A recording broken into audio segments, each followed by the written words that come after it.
Good day and welcome to this content-based presentation for Bachelor of Education, Senior Primary, Mother Tongue Literacy and Development in English. This is preparation for your exams and also to equip you with the knowledge of all the main topic course.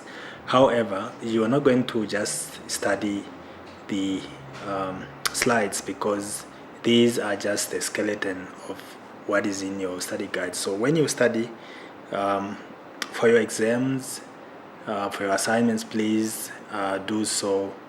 Use these notes together with your study guides. This presentation will guide you on key issues in this course. Like I said, study together with your study guide. Also acquaint yourself with question verbs in your study guide. I've also given you my contact details in case you need some clarity or you need some information on certain topics that are covered in this presentation or in your course as a whole. And I'll also say please contact me between 16:30 to 20 hours during the week. The first topic that was the first is the national policy on mother tongue instruction. We have heard so many times people expressing their views, policies from government in terms of mother tongue instruction. These are not new things. These are things that are incorporated in an existing policy on mother tongue instruction. Important to note is that from pre-primary, learners acquire a foundation for literacy and language learning through listening, speaking, preparatory reading activities, and so on. So what we then from primary school experience is that each child should have 2 language subjects from grade 1 to grade 10, and as far as possible, that is up to grade 12 as well. At least 1 language on a first language level. So you have 1 language on a first language level, that is their mother tongue in most cases, and the other second language is supposed to be English. So all learners will take their mother tongue or their first language or a subject or a language on a first language level plus English, which will be their second language. The other language subject for the great majority of learners will be the mother tongue. So if a child, for example, speaks Oshindonga or speaks Osherero or Koikovap, such child is going to do one of these or the language that they speak at home on a first language level. In multi-language schools, mother tongue language classes will be constituted where there is a sufficient number of learners in a mother tongue. That is 30 in means is that you number of children that can take a subject as a mother tongue, if they can make up to 30 or if they can be 30 in a grade, then you can have a class for that particular mother tongue. You have situations where you can have maybe one child that speaks Silozi or whose mother tongue is Silozi at the school, and that could be the only child in a grade. So in such cases, it's always very difficult to provide a teacher and for only one child. So this is why they say if it's a multi-language school, then obviously you look at whether you can make the numbers of the learner, especially in the first 3 grades of school. According to literature, it's very important that you teach children in mother tongue instruction in the first 3 grades of schooling, that is up to grade 3. However, the policy leaves room for misinterpretation by stating that grade 1 to 3 be taught either through the home language, a local language, or English. In case you have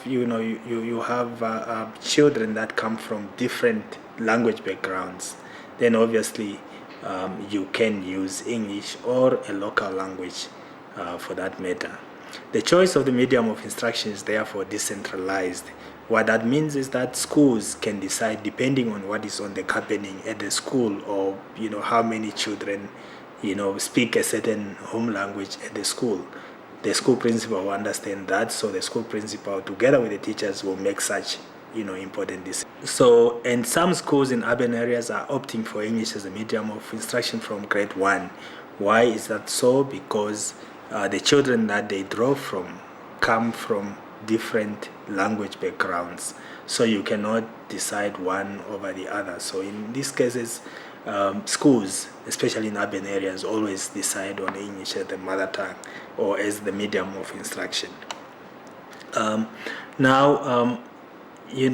Most cases we talk about the reading culture elsewhere, which is dying. So what does that leave us with? It leaves us, it actually gives us room to begin re-emphasizing the value of literature, children's literature.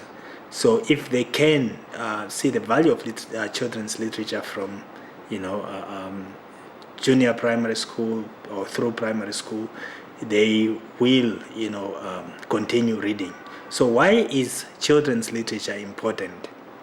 Children's literature provides learners with the opportunity to and develop their own opinions about the topic. There will always be a theme. There will always be underlying issues in a story for children, so they can think about those. Why did character B do this instead of doing that? So already they can form opinions about certain topics, to learn about their own cultural heritage and the cultures of other people. Stories are about people from different cultures, cultures of our own, or it could be cultures that are not ours. So we need our children, because these are universal citizens, nationals of countries, about their own cultural heritage and that of the others. It helps learners develop emotional intelligence, empathy, fellow feeling, and try to understand why such a character behaves in certain ways. So that is how you develop emotional intelligence. It encourages creativity. If it gets them thinking. If it gets them thinking about alternatives to what the character has done, that stimulates their thinking capacity and helps them be creative. It also, when they also have to tell their own stories, that is creativity, and it's very important in everybody's life. It fosters by being exposed to characters, it helps them develop their own personality and for them to develop socially, because they can interact with characters in books, try to understand these characters, see if characters could have done something differently, and so on. So they also grow as social beings. It helps them develop into caring, intelligent, and friendly people. Literature can foster social development by encouraging learners to accept other people and their differences. Character in the stories may be different. It may be characters that they don't like, but they will learn to accept them. Encourages learners to develop relationships with people, encouraging social contact. Can also contribute to the creation of responsible, successful, and caring individuals. If you look at all these, then you can see that literature is very, very important. It's very important for you to actually introduce your children to reading stories from different backgrounds, stories that can foster or promote certain values that you as a teacher think these children need educated. This a language teacher can use to make input comprehensible. At times we teach and teach and teach, but maybe depending on how we teach, children do not understand what we teach. When exam results come out, we don't understand why. And then we go back and reteach the same way and we get the same results again. So let's look at strategies that we can use to make input comprehensible. Comprehensible just means understandable, something that can be understood by others. I've seen situations where teachers say, I know it, but I don't know how to explain it. These are some of the strategies that you can employ to make sure that your children understand what you teach. The first one is to show pictures or visuals with new vocabulary words and communicative concepts. For example, if you bring in a new concept that they are going to learn or new words that they are going to learn, you can have pictures accompanying those words. For example, if in the story there is or in the content that you're teaching there is an ostrich, or maybe suppose you are teaching the plurals and singulars, so you can have ostrich, one animal, a picture of one animal, and ostriches, a picture of more than one ostrich animals, so that they can just visualize and see that, okay, these, when it's plural there are many, and when it's singular it's only one. But it's also very important that they know what you mean by ostrich. Otherwise, if they do not know, it becomes very difficult for them to think about these concepts. There is you are drawing from the historical theme of maybe exploration, arrival of Christopher Columbus, in Africa. You can have pictures of ships, words in English with the pictures they represent, like I said, ostrich. Incorporate gestures, drama, and music into lessons. Okay, gesturing, that is body language. It can make them, remember what you said.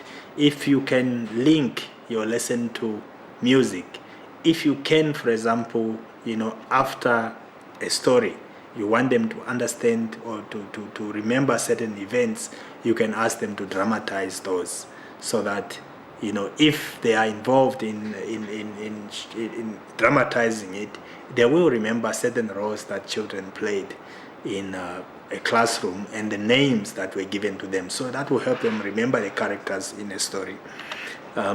Listen to rhythms and music and act out situations to make a lesson more comprehensible and memorable. So if you can link that to music, to certain rhythms, design lessons with hands-on activities and manipulatives. For example, in science and math, and manipulatives, so they can, for each rule that they learn. In math class, the teacher can demonstrate the concept of perimeter and area by having learners place a string around different sections of the grid. New vocabulary in the following ways. Games where learners place the written vocabulary word on the corresponding teacher holds up the picture. You can have a picture of an apple and you let the children write the word apple. Board games such as Trivial Pursuit, Vocabulary, Scrabble, Bogle, or Hangman. All these are words that will help them develop vocabulary.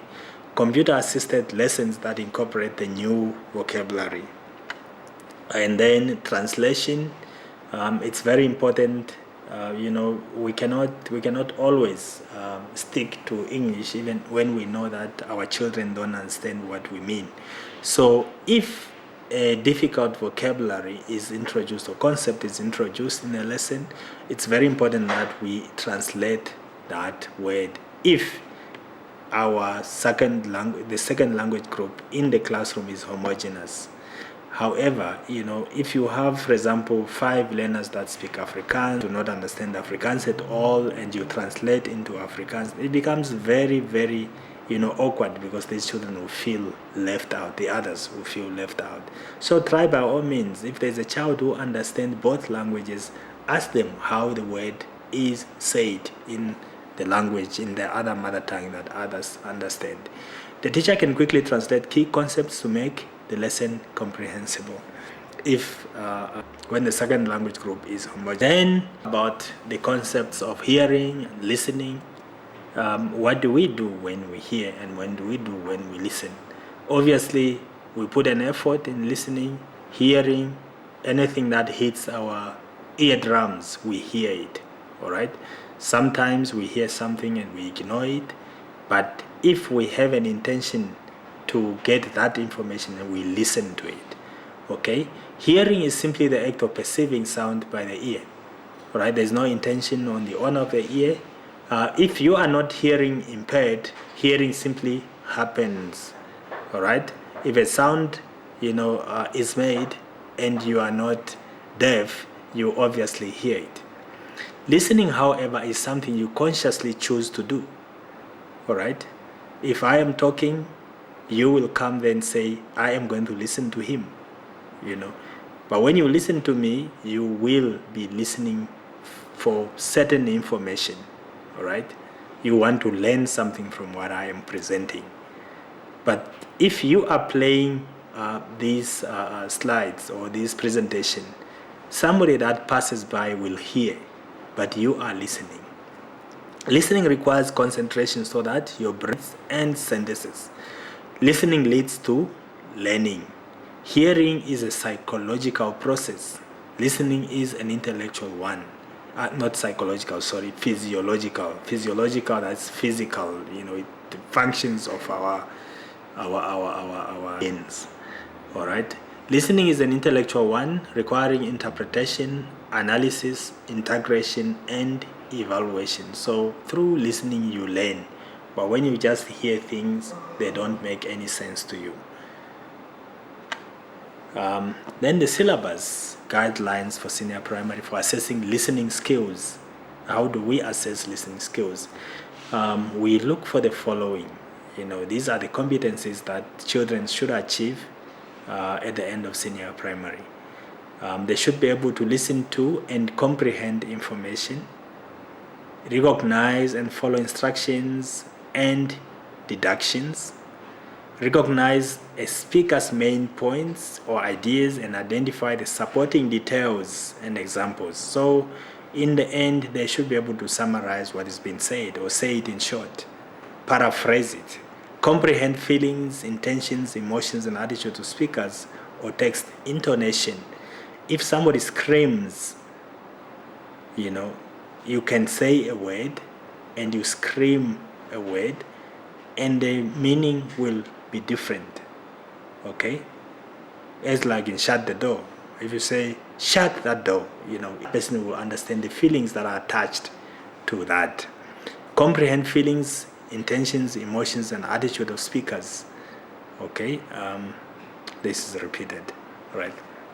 So basically, these are the four things that we expect our children to understand or to get from listening activities.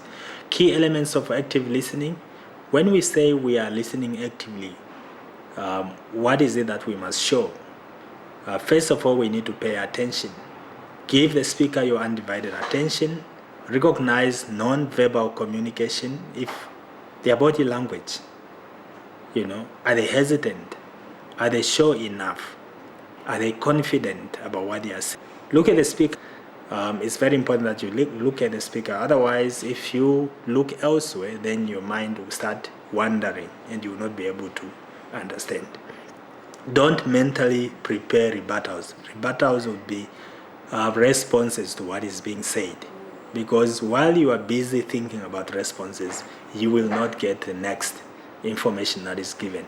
Ignore environmental factors, for example, side conversations. If somebody tries to speak to you while you are listening, please ignore them. Listen to the speaker's body language. Then show that you are listening by using your own body language and gestures to convey your attention. For example, you could be nodding, right? You could be looking, the speaker straight in their eyes. If something that is said is something that is pleasant enough, you could smile. You could use other facial expressions, maybe shock if there is a shocking figure or shocking information that is given. Noting your posture and making sure it is open and inviting. Encouraging the speaker to continue with small verbal comments like yes, those will, also make the speaker continue or assure them that you understand what is being said. Provide feedback. Personal filters, assumptions, judgments, beliefs can distort what we hear. reflect on what has been said by paraphrasing. What I'm saying, what I'm hearing is and sounds like you are saying this are great ways of reflecting back. Ask questions to clarify certain points. What do you mean when you say this? Speakers' comments periodically. Then the last one is defer judgment. Avoid interrupting. It's a waste of time and it frustrates the speaker, and it also limits full understanding of the message. Allow the speaker to finish each point before asking questions. Don't interrupt with counter arguments. Okay. Then we still have another one. Respond appropriately. Active listening is a model for respect and understanding. Be candid, open, and honest in your response. Assert your opinions respectfully. All right. It's been said, it doesn't mean that you should be insulting or you should be disrespectful. Treat the other person in a way that you think he or she would want to be treated. Now, at senior primary as well, we expect learners to achieve certain competencies in speaking. All right, and they are the following. At senior primary level, learners should be able to ask for and give information, direction, instruction, and demonstration in an appropriate manner. Communicate experiences, feelings, and opinions. All right, they should be able to share with the class what they've seen before, how they feel about certain things, and what they think about certain things. Use appropriate vocabulary to give descriptions and on a particular topic. Okay, there should be some kind of adequacy in terms of the vocabulary that they use. Apply simulated situations. For example, if they are to dramatize something, greetings, for example, those are courtesies that our cultures carry through. Convey information, feelings, and ideas through a variety of presentations. Interact meaningfully and critically using appropriate vocabulary in social, cultural, and academic contexts. Then how to support learners with speech difficulty. We have those that are going to experience speech difficulty. How do we support them? In the first place, we need to be supportive. What do I mean by being supportive? Learners with speech difficulties become self-conscious and anxious about speaking. So if you have a difficulty, of course you'll be conscious about it. You will know that you have a problem, and that will put more and more pressure on you. So if the people that listen to you, it just worsens. The more nervous they are, the more difficult it will be for them to speak clearly. Always encourage them. As a teacher, encourage them. Show that you have time for them. If they start therapy, be supportive and interested in the process. If at all these difficulties are severe and that they are referred to somebody, to a specialist, for example, follow the process. Be there with, make them feel accepted and loved. And then be patient. Allow them to talk. Even if it takes a stuttering learner 10 minutes to finish a sentence, be there. Show that you have time to listen until they finish. Once they are confident enough and comfortable around you, then they will be able to do it. Do not finish for them. It is their sentence. Let them begin and finish it themselves. Ask questions and express interest in their answers. Too long to complete, so let's just forget about it. Be interested. Ask them questions that will require them to express themselves more, because if they don't practice, then obviously they will remain nervous forever. Also, try to slow down the way that you speak. When you speak yourself, you can try a little bit to come to their level so that they see that speaking slowly. If you speak more slowly, it not only makes it easier for them to hear the way that you speak, it also makes them feel better about speaking slowly themselves. It will help learners if you pay attention to your own pronunciation and try to avoid excessive slang. Rather than making them repeat things all the time, repeat what they have said back to them so that they can hear it said properly. If they say, a sentence and certain things are not properly said, you can say it correctly to them so that they hear how it sounds when it's said properly.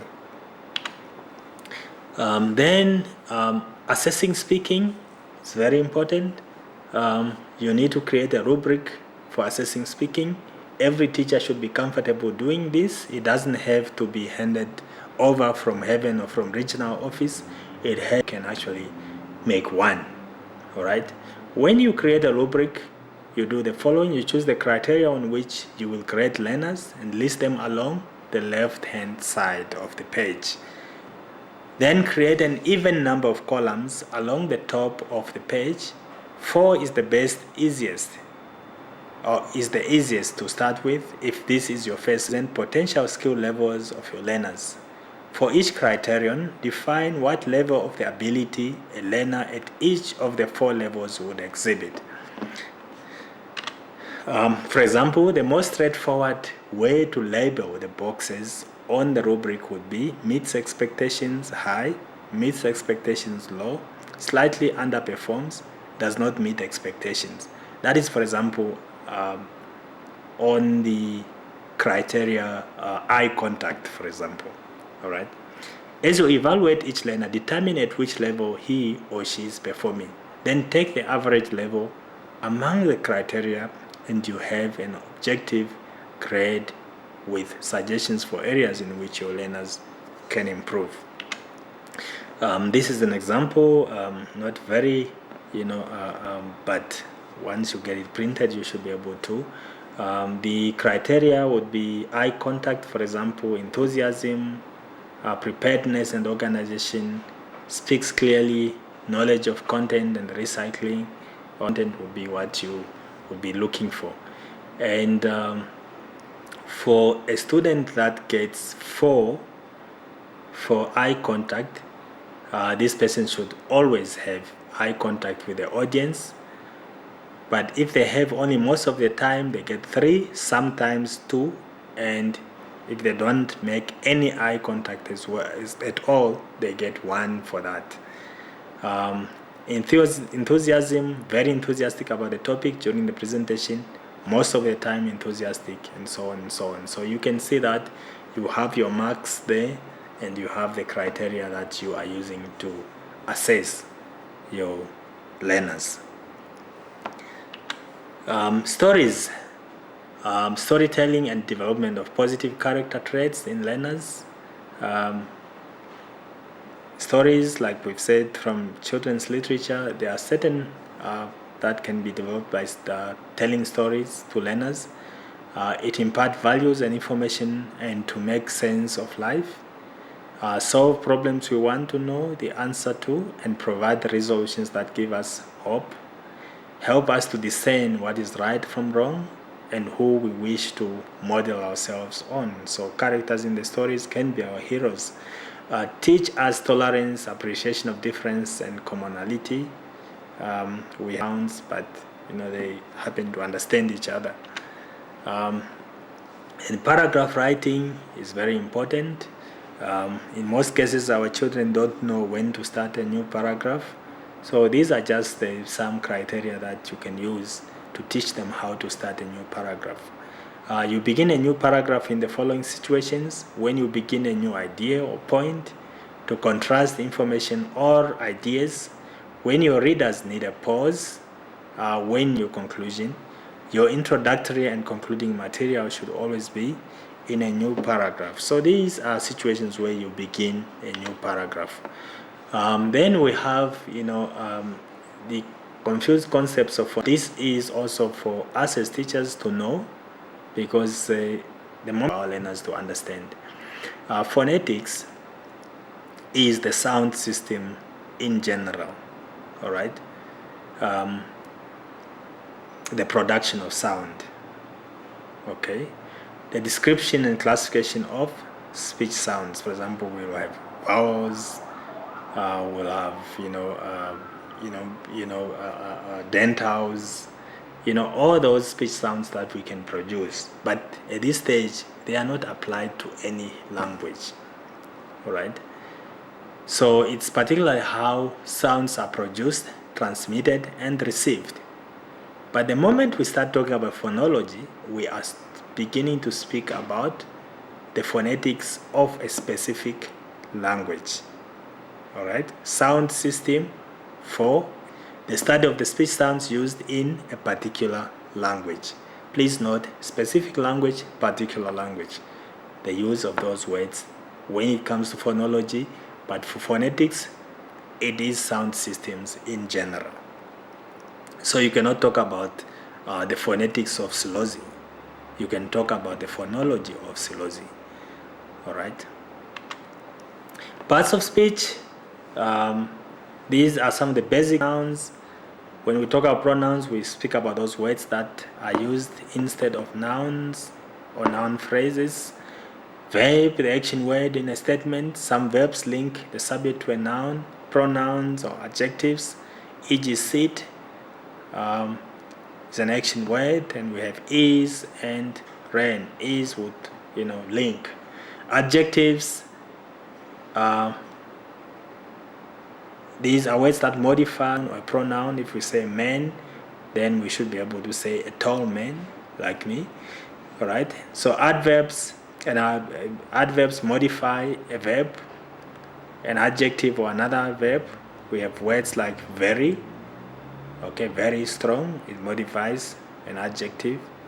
Beautifully, said beautifully, modifies a verb. All right. Conjunction is a connector. Coordinate conjunction connects words or groups of words that are grammatically the same. For example, we have the fan boys, for, and, nor, but, or, yet, and so these are all conjunctions.